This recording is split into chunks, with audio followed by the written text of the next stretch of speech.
Hello everyone, this is Professor Sanan Sari and today we are going to discuss about a very important question for the revision lecture of fire insurance claim.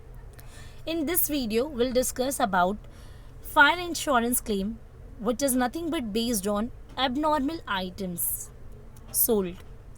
This is nothing but the revision lecture and it is very important according to your exam point of view. And we have already discussed about the many questions which is related to the fire insurance claim. But it is also a very important question which you people have to do anyhow for the preparation of your exam. So let's start. This is the revision lecture. So here we have a question. You can take a screenshot from the screen, okay, and just read the question first. A fire on October 14, 2013 destroyed the stock of Mehta and Associates. The business records were saved and from them the following practical were associated. So now यहाँ पर basically एक fire occurred हुआ है कौन से date को अक्टूबर 14, 2013 मतलब 2013 14 अक्टूबर को फायर अकर्ड हुआ जिसकी वजह से मेहता एंड एसोसिएट्स का काफ़ी सारा स्टॉक जो है डिस्ट्रॉयड हो गया है. सो यहाँ पर हमें कुछ पर्टिकुलर्स दिए हैं रिलेटेड टू देयर एसोसिएशंस जैसे हम यहाँ पर चेक करेंगे एंड वन बाय वन इसको डिस्कस करेंगे. सी फ्रेंड्स सिमिलर क्वेश्चन है अगर आप देखोगे जो भी हमने ऑलरेडी हमारे लेक्चर्स में कर रखा है बट बेसिकली ये थोड़ा सा न्यू टाइप का है. बस इसमें एक एडजस्टमेंट एड ऑन हुआ है that is nothing but called as abnormal items and the second one is कि यहाँ पर we have to prepare trading account also. Basically हम क्या करते थे जो भी फायर इंश्योरेंस क्लेम का जो क्वेश्चन होता था उसमें जो है मेमोरेंडम ट्रेडिंग अकाउंट हम बनाते थे बट यहाँ पर ये have to prepare trading account also. Why हम यहाँ पर आगे क्वेश्चन को रीड करने के बाद देखेंगे कि हमें ये मेमोरेंडम ट्रेडिंग अकाउंट के साथ नॉर्मल ट्रेडिंग अकाउंट क्यों बनाना पड़ रहा है. ठीक है. सो देखिए 10 मार्क्स के लिए it is a very important question. सबसे पहले आप यहाँ पर इन्फॉर्मेशन जो पर्टिकुलर्स हमें दिए हुए हैं उससे देख लेते हैं. सबसे पहले दिया हुआ है stock at cost on April 2012. अगर आप बेसिकली देखोगे सो आग लगा था 2013 14 अक्टूबर को बट यहाँ पर 2012 अप्रैल का स्टॉक का वैल्यू दिया हुआ है दैट इज़ नथिंग बट यहाँ पर आपको क्या दिया हुआ है ओपनिंग बैलेंस दिया हुआ है. ठीक है. आप अगर क्वेश्चन को कॉपी कर रहे हैं या आपने बुक में नोट डाउन करके रखा है सो पेंसिल से आप इसके आगे लिख कर रखें is nothing but the opening. ठीक है. Now the next one is stock on April 1, 2013. Again आपको स्टॉक दिया हुआ है कुछ भी नहीं दिया हुआ है अप्रैल 1 की डेट दी हुई है 2013 की.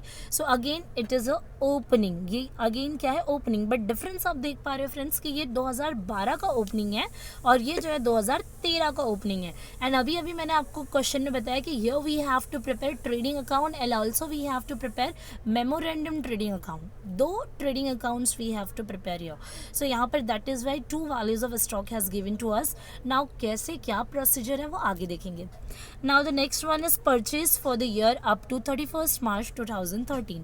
अब 31 मार्च 2013 अप टू मतलब 2013 मार्च तक का जो आपके पास परचेज है वो दिया हुआ है जिसका वैल्यू है 2,07,700. ठीक है. सो ये क्या दिया हुआ है आपको नॉर्मली 2013 का जो ईयर एंडिंग वाला है उसमें आपको परचेज का वैल्यू दिया हुआ है. ठीक है. सो नेक्स्ट है जैसे कि अगर हम ट्रेडिंग अकाउंट बना रहे हैं या फिर मेमोरेंडम ट्रेडिंग अकाउंट बना रहे हैं तो परचेज कहाँ जाएगा debit side. Now sales has given to us sales for the year up to 31 March 2013. Again 2013 का आपको सेल्स दिया हुआ है which will go on the credit side of the account. Next आपको दिया हुआ है purchase from 1 April to 14 October 2013. Basically आपने पहले सीखा है कि जिस टाइम आग लगती है वही डेट आप पहले मेंशन करते थे लेकिन यहाँ पर देखो अलग से आपको परचेज का वैल्यू दिया हुआ है कहाँ से कहाँ तक का 1 अप्रैल से लेके 14 अक्टूबर मतलब जिस दिन आग लगी उस दिन तक का रिकॉर्ड आपको यहाँ पर मिला है और ये 2013 का रिकॉर्ड है 1 अप्रैल टू 14 अक्टूबर 2013 तक का. ठीक है. अगेन ये परचेज है आप इसे ऐसे ही रहने दें आगे बढ़ते हैं. बट यहाँ पर 2 डिफरेंस आपको दिखाई दे रहा है. पहले भी परचेज दिया हुआ था लेकिन वो 31 मार्च मतलब जो मार्च तक का था और ये अक्टूबर तक का है. ठीक है. वो मार्च तक का था फिर मार्च के बाद अप्रैल से जो स्टार्ट हुआ है. ठीक है. मतलब ये जो परचेज और सेल्स देख रहे हैं ये 31 मार्च का क्लोजिंग है बट इसका ओपनिंग क्या है फ्रेंड्स ये रहा 12 वाला और ये यहाँ पर आपको अप्रैल टू अक्टूबर दिया है, मतलब अप्रैल will be the opening and October will be the closing for it. Next है आपके पास सेल्स दिया हुआ है अप्रैल टू 14, सो ये सेल्स क्रेडिट साइड जाएगा। किसका कैसे क्रेडिट जाएगा हम आगे देखेंगे, ठीक है। बेसिकली क्या होता है, जो डेट ऑफ फायर जिस दिन आग लगी है वहाँ तक हम बनाते थे मेमोरेंडम ट्रेडिंग अकाउंट।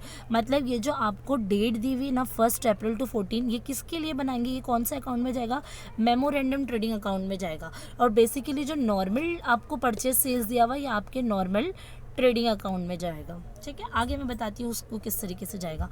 आगे इसको रेट करते हैं इन वैल्यूइंग स्टॉक ऑन March 31, 2013, मतलब यहाँ पे क्लोजिंग स्टॉक्स की बात हो रही है, क्लोजिंग स्टॉक जो है आपका, ठीक है। और यहाँ पर 31 मार्च बोला है, मतलब ये नॉर्मल ट्रेडिंग अकाउंट की बात हो रही है, क्योंकि डेट ऑफ फायर आपका 14 अक्टूबर है। अगर इसकी बात होती तो हम मेमोरेंडम ट्रेडिंग अकाउंट में देखते, बट यहाँ पर ओनली 31 मार्च 2013 बोला है, मतलब ये आपका ट्रेडिंग अकाउंट में जाएगा। लेकिन क्या है पहले देख लेते हैं।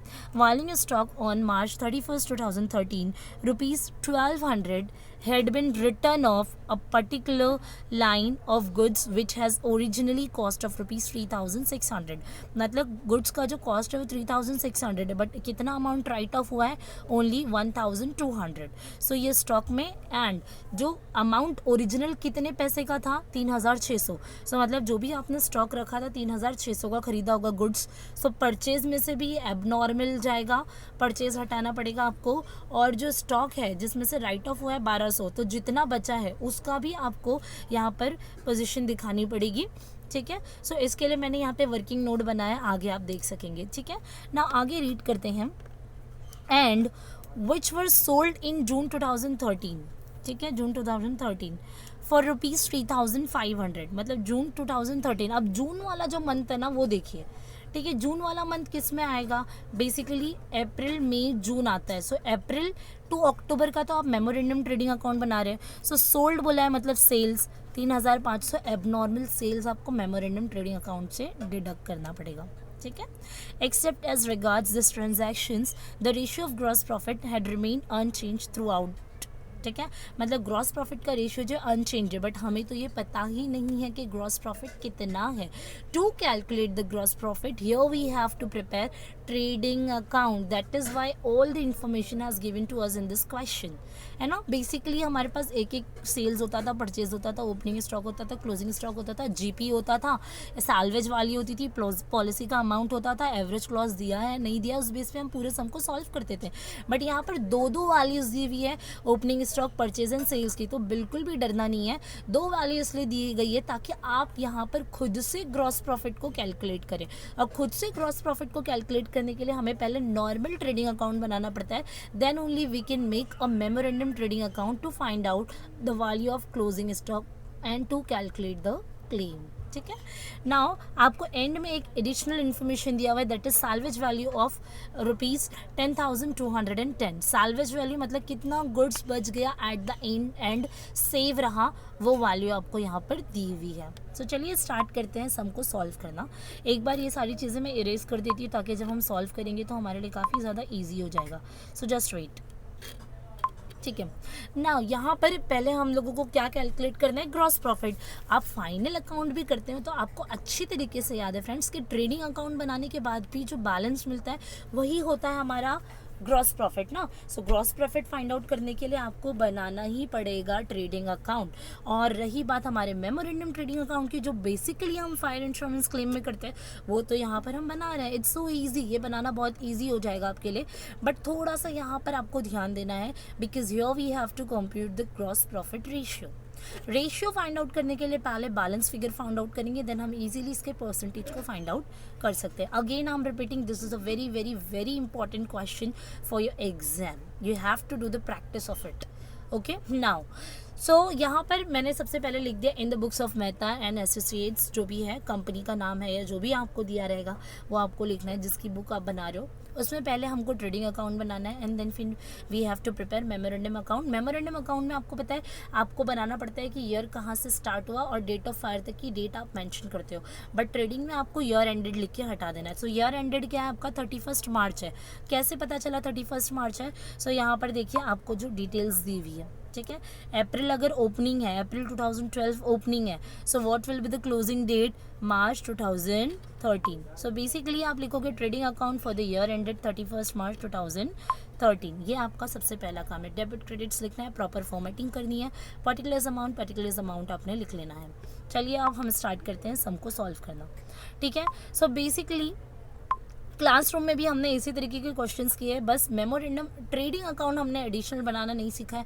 सो बेसिकली इसके लिए मैंने आपको रिवीजन में ऐड कर दिया, इट्स सो इजी, आप एक बार गो थ्रू कर दें, ठीक है। सो stock at cost on April 2012 अप्रैल का स्टॉक का वैल्यू दिया इज़ नथिंग बट ओपनिंग, और हम यहाँ पर लाइन वाइज जाएंगे, क्या मेमोरेंडम में जाएगा और क्या नॉर्मल ट्रेडिंग में जाएगा, इसको डिफ्रेंशिएट करना इज़ सो इजी।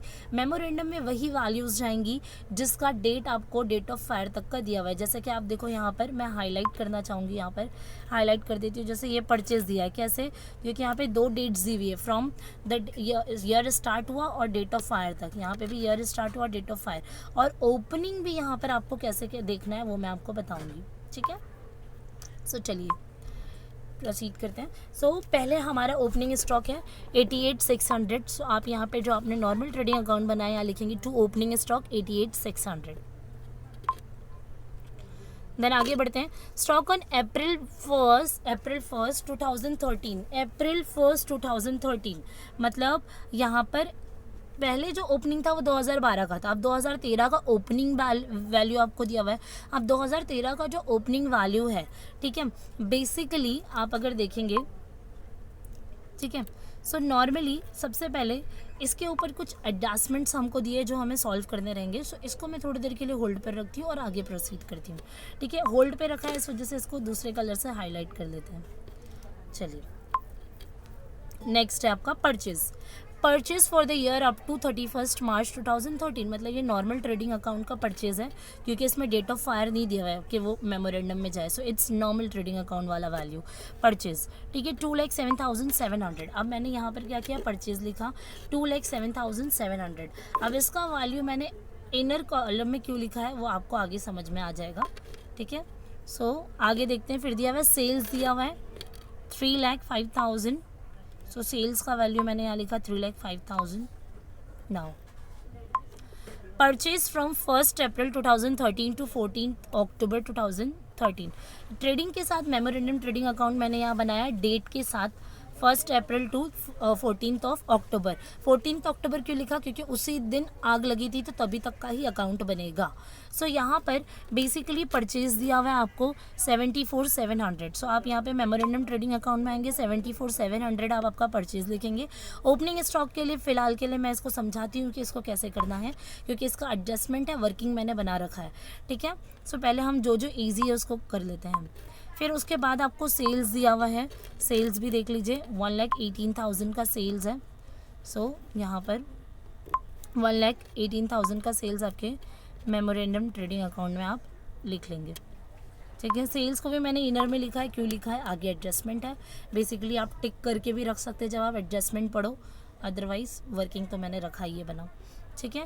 आगे है अब हमारा कौन सा बाकी रह गया है, स्टॉक ऑन 1 अप्रैल। बेसिकली अगर आप देखोगे हमने क्लोजिंग स्टॉक का एंट्री किया, परचेज का कर लिया, सेल्स का कर लिया, मेमोरेंडम अकाउंट के परचेज का, मेमोरेंडम अकाउंट के सेल्स का कर लिया, ठीक है।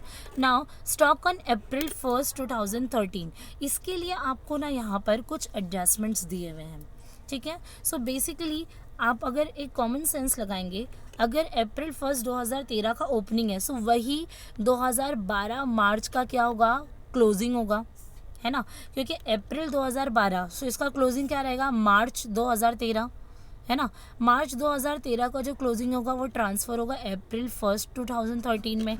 सो अप्रैल 1 2013 में 75,100 का आपको स्टॉक दिया हुआ है, ओपनिंग स्टॉक।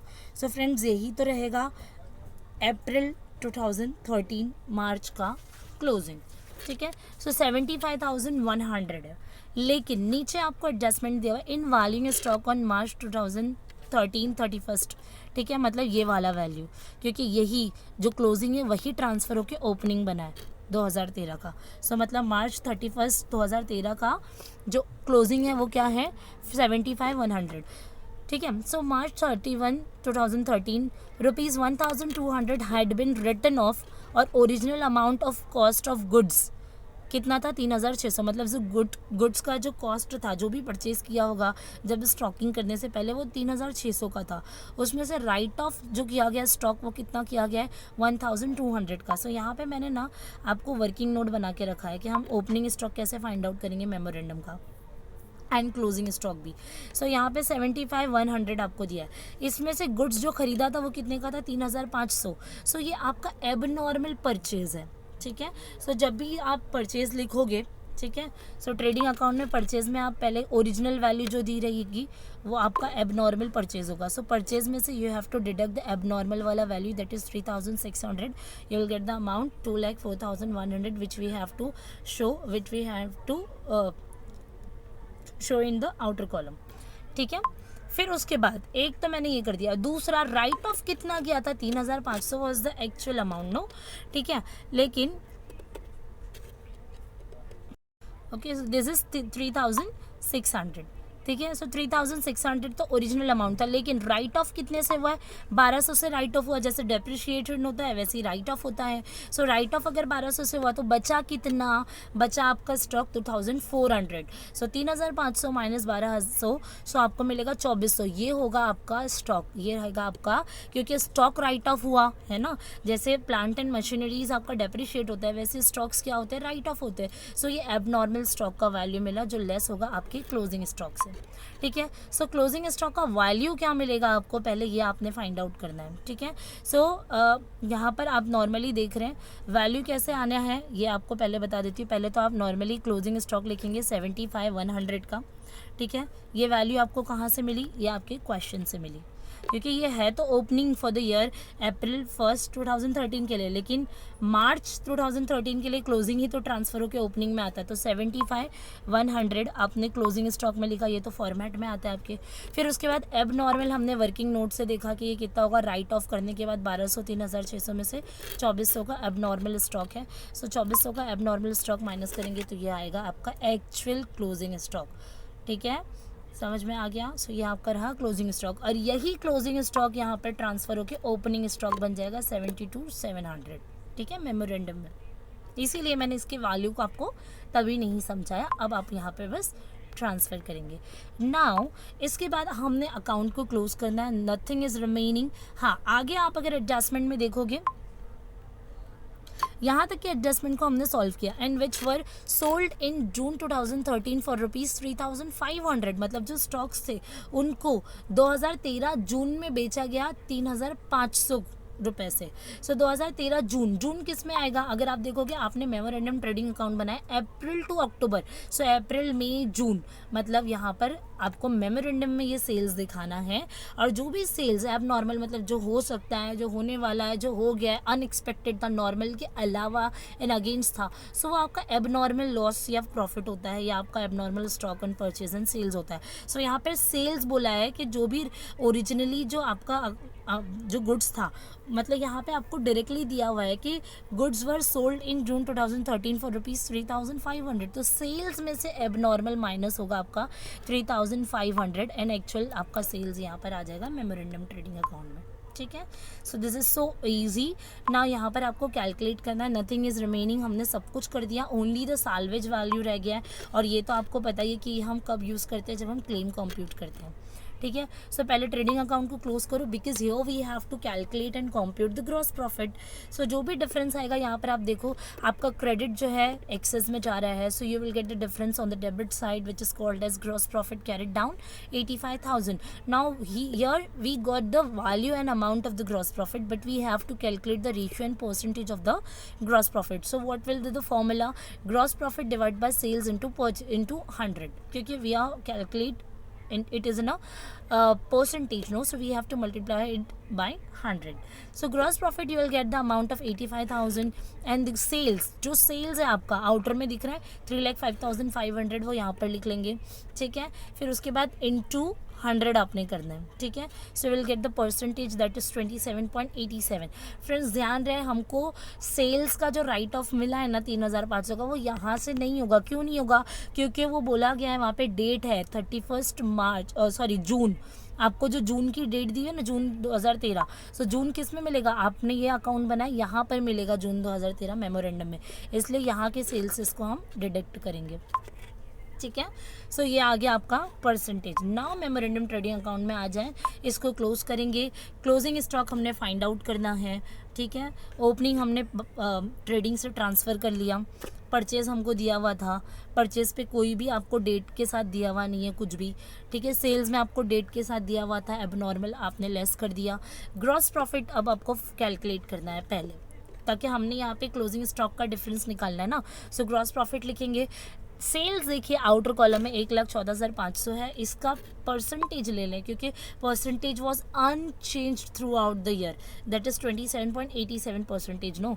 सो यहाँ पर आप लोग इसको कैलकुलेट करेंगे, you will get the amount of 31,900 and आपको यहाँ पर डेसिमल में अगर आंसर्स आ रहे हैं, सो प्लीज़ राउंड ऑफ करना ना भूलें। राउंड ऑफ करते हुए प्रोसीड करें तो without any disturbance and confusions you can do your sum.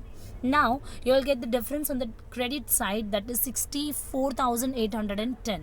so ये हो गया आपका क्लोजिंग स्टॉक, जो मतलब कि इतना बच गया था आपका प्रोडक्ट एट द एंड, मतलब अक्टूबर 2013 तक आपका जो क्लोजिंग स्टॉक था वो ये था। अब उसमें से देखेंगे, हमको पता करना है कि लॉस कितने का हुआ। सो अगर गुड्स इतना था तो जला कितना, ये तो हमको क्लियरली पता करना है। सो बचा कितना ये हमें पता है, बचा कितना साल्वेज वैल्यू दी हुई है। सो स्टॉक एज ऑन 14 अक्टूबर, यानी जिस दिन डेट ऑफ फायर की डेट लिख दी आपने, ठीक है, 64,810 मिला। साल्वेज वैल्यू आपका 10,210 is given in the question. Minus करेंगे and you will get the loss value that is 54,600। Average clause कुछ भी नहीं दिया हुआ है, so company will give the claim of amount ₹54,600। So यहाँ पर हमने क्वेश्चन को कंप्लीट किया। कोई भी डाउट एंड डिफ़िकल्टी है सो आप कमेंट कर सकते हैं, ठीक है। Thank you for watching, bye bye, have a nice day.